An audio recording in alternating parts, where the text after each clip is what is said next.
Almami Ginjo, un saint au service de Dieu. De son vrai nom Mohammad Tungara, Almami Ginjo serait né vers 1909 à Yuwaru dans la région de Mopti. Certains parlent de 1910 et d'autres même de 1912. Il est le fils de Malik et d'Afsatou Maïga. C'est donc le nom de sa mère qui lui est donné. Il fait ses études coraniques à Djenné chez Sormoye Sonfo, qui lui a transmis tout son savoir. Beaucoup de marabouts ont eu leur connaissance en héritage, mais il y en a qui l'ont cherché par le chapelet. Et parmi ceux-ci, nous avons Almami Ginjo, a dit de lui Sidi Modibo Kane de Dili lors d'une assemblée.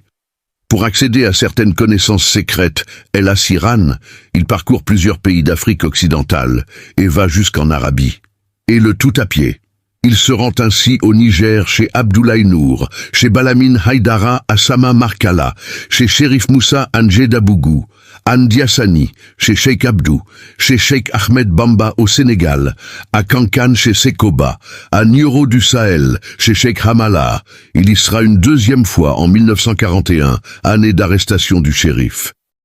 À Togo, chez Amadou Gassama Diaby et chez Tierno Maliksi, au Sénégal, apprenant partout le mystère du soufisme et renforçant sa connaissance quand ce n'était pas des bénédictions qu'il trouvait.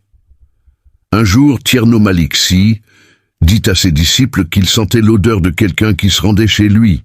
Quelques instants après, on vit Almami Ginjo se présenter devant sa demeure. Il convient de s'attarder sur l'étape de Togo. Là, il avait tellement prié avec ce qu'on appelle les dalaïlous que des seins lui poussèrent comme ceux d'une femme. Son hôte lui dira que seul Alpha Sidiki Berta pouvait lui trouver un remède. Il s'y rendit et trouva non seulement le remède, mais aussi le wird de la Tidjania et le titre de Moukadam. Auparavant, il avait été en Guinée, chez Tierno Hadidia, le cheikh des diables Tidjania de ce pays. En 1945, la population de Ginjo part à sa recherche pour qu'il parte diriger la prière là.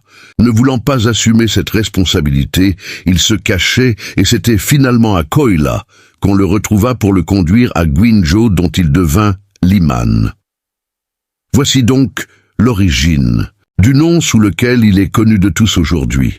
En 1962, il met en retraite spirituelle, Kalwa, plusieurs érudits, notamment Agibou Soso, Ismaël Dramé, Gaoussou Wagé de Baroueli, Sokpoulé de Sansanding et, plus tard, un fonctionnaire de Bolokoy.